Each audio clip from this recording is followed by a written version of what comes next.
Welcome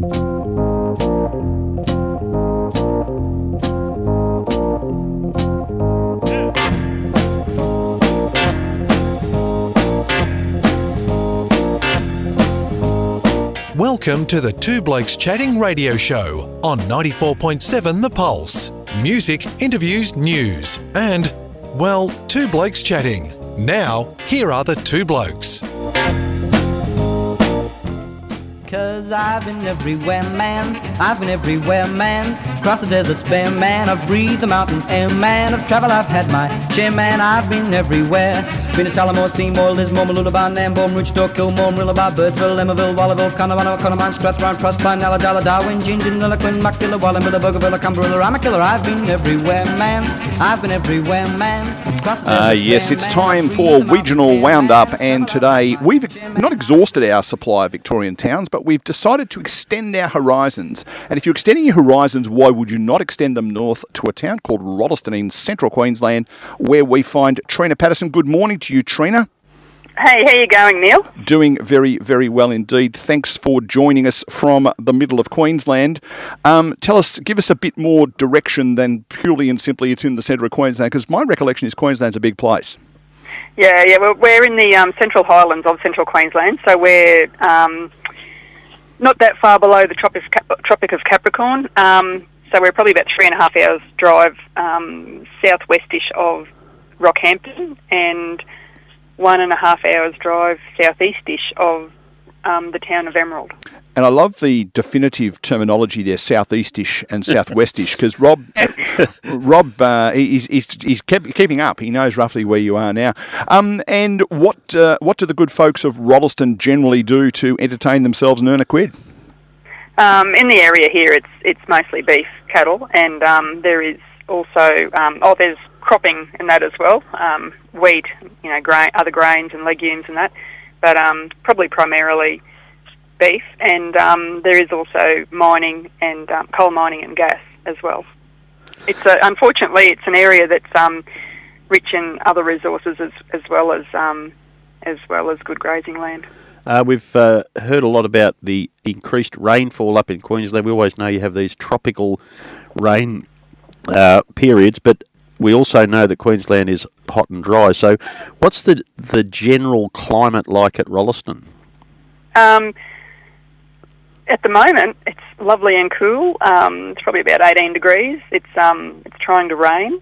We've had some good rain recently, but generally for this time of year, you'd expect it to be quite cool. You'd be expecting the nighttime temperatures to sort of start getting down a bit, and especially towards the end of the month, you'd start to see frost, the odd frost and that getting around. But generally the days are, quite warm, probably up around the 20 to 25 degrees. If you can keep out of the wind, it's a pretty good place to be. Yesterday, Rob, when I rang Trina to arrange this, because some of this actually is prepared before we get here, you understand? Oh, really? Yeah, it's hard to believe.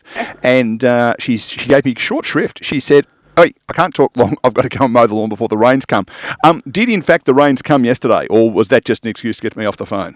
No, we did. It did come in drizzling a bit yesterday, but we've ended up with 6.5 mils for the night. But it's really got the lawns mowed then. They were predicting a lot more, but it hasn't eventuated, which probably isn't so bad for us at the moment because we've picked up 5 inches or a bit over 5 inches of rain in the last couple of weeks, and a couple of inches back in April. So the country is just looking fantastic. It is green and lush, and it'll look pretty good until the cold weather hits it and we get a few frosts or something like that down on the creek flats. But yeah, it's looking fantastic at the moment. So to grow crop, you've got to be some consistency in the climate to do that. So a vision that we get of Queensland is that you get 15 inches of rainfall in a week, and then you don't have any rain for 3 years, and then you get another 15 inches. But it's clearly not quite like that. You have a consistent weather pattern that farmers can trust to a degree. You're going to have your droughts and things, but generally there's an element of trust in the climate.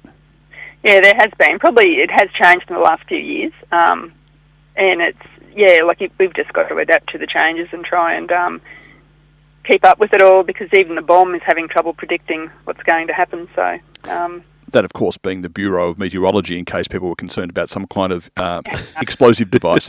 Now, when you and I spoke in a different forum a little while ago, Trina, you told me that Rolleston is on the Inland Way, I think you described it as, and you were going to do some research as to where that starts, and I would be disappointed if we didn't ask the question. Starts from Sydney, and it comes up through the Great Inland of New South Wales into Queensland, and then it ends up at the Coral Sea, I think up near Cooktown or somewhere like that. So it's if you Google it, there'll be plenty of information on the different tourism opportunities and that to visit while you're travelling along the Great Inland route. Because, Rob, you were saying that you didn't think Queensland had the internet yet, and so there's proof that they do, in fact, no, we didn't say that, I was just making that up. So, people coming through Rolleston, where are they going and where are they coming from, typically? It's a main transport route for trucks, for freight, and that sort of thing, coming down from up north. They come down from, I suppose, hit Townsville, come down through to Clermont, Emerald, and then come our way to Rolleston and then down to Roma and further south from there. So there is a lot of freight on the road. There's also a lot of, your grey nomads and your caravanners and that getting around as well. The Central Highlands has got a lot of national parks in it, and lots of places to go and see and things to do. So it's a beautiful area. It's got lots of natural beauty, but it's also got, the gem fields that you can go to over at just west of Emerald to visit. There's Fairburn Dam where you can go fishing, catch some red claw and that. Yeah, lots of Carnarvon Gorge National Park, Blackdown Tableland National Park are probably the two biggest national parks within the area. But Springshore itself, just to the 60k to the west of us, it's got the Minerva Hills National Park, and that's quite scenic and pretty to go for a drive as well. I'm just getting a sense, just from the tone of voice, that you may in fact be in Springshore as we speak. Would I be right? I'm on my way there. Oh, okay.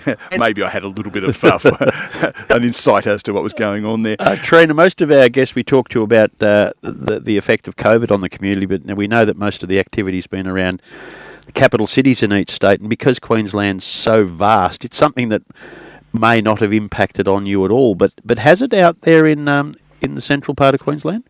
No, COVID has. I mean, for a lot of us, like that live and work out on properties, it probably didn't change too many things in your day-to-day life, but it did affect events and the things that where people would gather together, like at camp drafts or craft weekends or sporting events and stuff like that. Where all the locals would sort of congregate at and catch up and.